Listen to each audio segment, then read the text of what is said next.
16 वर्ष से विधायक हैं, उसके बाद भी जनता क्या उनसे कार्यकर्ता भी खुश नहीं है।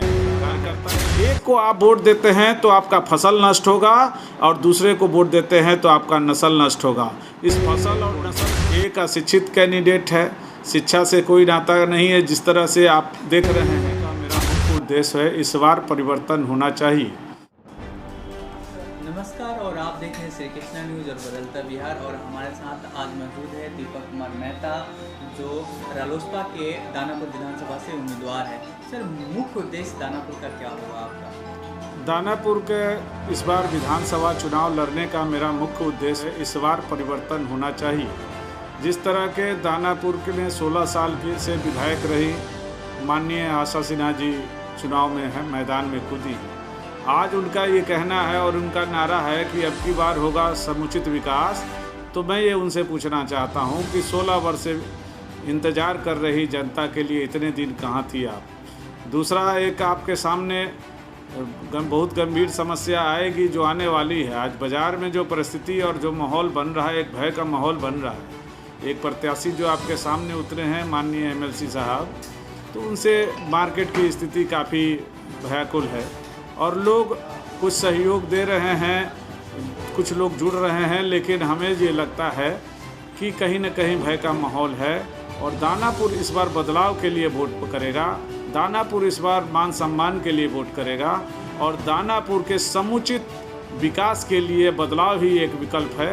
और उसके लिए विकल्प के लिए एक नया कैंडिडेट, नया प्रत्याशी जो दानापुर के विकास की बात करे। दानापुर विकास का मुख्य मुद्दा ये है किस तरह से विकास होगा। सर, मैं एक क्वेश्चन पूछना चाहूँगा। दानापुर के विकास की अगर बात कर रहे हैं तो क्या उन दियारा वासियों के लिए विकास के लिए रोड मैप क्या होगा? सबसे पहले उन लोगों के जो रोड की पुल की व्यवस्था है, क्या विधानसभा तक जाते हैं तो उनके लिए क्या होगा? आपने ये अभी तक देखा होगा कि दानापुर में और बीजेपी विधानसभा 16 वर्षों से है और बीजेपी एक ये भी है कि अभी तक जो मंत्री रहे हैं, नगर विकास मंत्री हो चाहे पथ निर्माण मंत्री हो, जितने भी रहे हैं सब भाजपा के रहे हैं। तो क्या कारण है कि भाजपा के विधायक अपने मंत्री से कोऑर्डिनेट करके अपने मंत्री के बीच ना जाके विकास के समुचित मुद्दों पे नहीं बात किया गया, या सदन में बात का नहीं उठाया जाना, उसके लिए भी विधायक दोषी हैं। तो आपका विधायक अगर आपकी बात को सदन तक मजबूती से नहीं रख पाएगा और नहीं रखेगा तो आपको समुचित विकास होना जैसे नहीं हो पाएगा। आपके लिए गंभीर समस्या है पीपा पुल का। एक आधी आबादी लगभग 6 महीना स्वास्थ्य व्यवस्थाओं की तो हालत देर में ये है, सेंटर है, डॉक्टर नहीं है। हमारे कई सर्वे रिपोर्ट है जो हमने केंद्रीय कमेटी को भी सौंपी थी, उस पर भी कार्रवाई हो रही है। इस पर क्या कहेंगे? तो स्वास्थ्य संबंधित तो हम यही कहेंगे कि दानापुर में आज है, टीचर नहीं पहुंच पाते हैं देर में। मैं एक एक बात करके जवाब देना चाहूँगा कि सबसे पहले मैं स्वास्थ्य सुविधाओं को पर ध्यान दिलाना चाहूँगा कि आज दानापुर में नगर परिषद के अंतर्गत एक भी मल्टी स्पेशलिटी हॉस्पिटल नहीं है।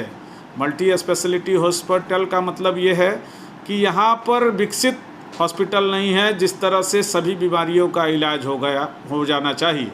आज अगर गंभीर परिस्थिति में कोई मरीज जाता है तो तुरंत उसको ट्रांसफ़र IGMS, PMCH ट्रांसफ़र किया जाता है। दानापुर की जनता अगर आपको सत्ता में लाती है, आपको चुनती है, तो दानापुर के विकास के लिए 5 काम क्या कीजिएगा? 5 काम में सबसे पहला काम होगा हमारा शिक्षा के संबंध में, जो हमारे माननीय नेता रालोसपा के नेता जो बराबर का कहना है कि शिक्षा संबंधी सुधार होना चाहिए। दूसरा, एक पीपा पुल की व्यवस्था होनी चाहिए। तीसरा है कि आपका स्वास्थ्य संबंधी सुधार होना चाहिए। और चौथा है कि आप जो संबंधित जितने भी देख रहे हैं पानी का जो भी अभी बहुत गंभीर स्थिति में है, मुख्यमंत्री योजना का बहुत सारे जगह पे पानी का नहीं पहुंच पाया है। और एक और मुद्दा हमारे बीच में है कि दानापुर में एक पड़ाव का निर्माण कराना, एक बस स्टैंड का निर्माण कराना, जो कि दानापुर नगर परिषद में एक भी बस स्टैंड नहीं है।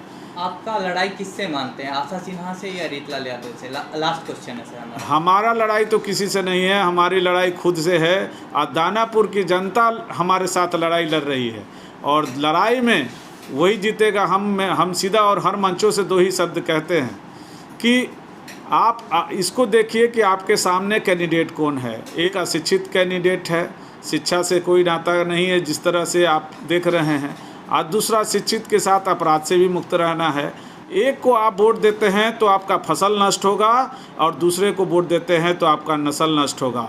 इस फसल और नस्ल को दोनों को बचाना होगा और दोनों को बचाने के लिए विकास की ओर बढ़ना होगा और विकास ही एक अंतिम विकल्प है जिसके तहत हम दानापुर जनता के साथ चुनाव में जाना चाहेंगे। आशा सिन्हा इस बार चौथी बार पर्चा दाखिल की हैं और आप भी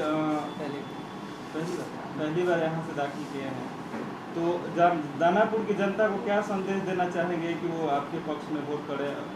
क्यों आपके साथ दानापुर की जनता आपके साथ रहेगी? दानापुर विधानसभा की विधायिका ये चौथी बार चुनाव लड़ रही है। मैं आपको दुरुस्त कर दूं, ये इनका चौथा टर्म है चुनाव का, लेकिन 16 वर्ष से विधायक हैं। उसके बाद भी जनता क्या, उनसे कार्यकर्ता भी खुश नहीं हैं। कार्यकर्ता एक समाज जो वैश्य समाज है सड़कों पर प्रदर्शन कर रहा है, राष्ट्रीय अध्यक्ष के सामने कूद रहा है कि किसी तरह से कैंडिडेट को चेंज कर दिया जाए। इससे आप समझ सकते हैं कि कितना इनके प्रति रोष है।